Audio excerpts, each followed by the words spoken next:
wife and daughter were murdered. It had something to do with the designer drug V. I transferred from the NYPD to the DEA, went undercover to find their killers. I got too close. I was framed for murder. With nothing to lose, I went after the Mafia during the worst winter storm in a century.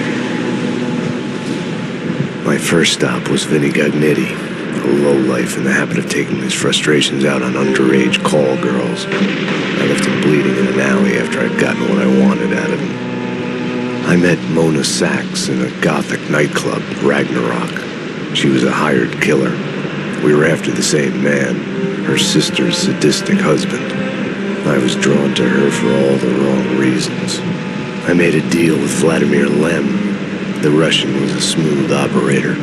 He helped me get to the mob boss I was after, but I was in over my head. The government was involved. A mystery man called Alfred Woden told me the name of my real enemy, Nicole Horn. Woden and Horn were both members of a secret society, the Inner Circle. She was behind V, behind everything. While working for the DA, my wife had accidentally seen papers that incriminated Horn. Woden promised to take care of the charges against me if I took Horn out. Deputy Chief Jim Bravura of the NYPD was trailing me by the empty shell casings that I left behind. Gunshots made me deaf to the sirens, but they couldn't drown the sobs of my dead wife. Mona sided with me against Horn. She took a bullet for that.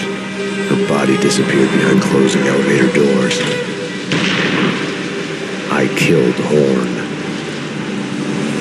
I gave myself up to the police. I had enough evidence against Woden to know that he'd keep his promise. I lied to myself that it was over. I was still alive. My loved ones were still dead. It wasn't over.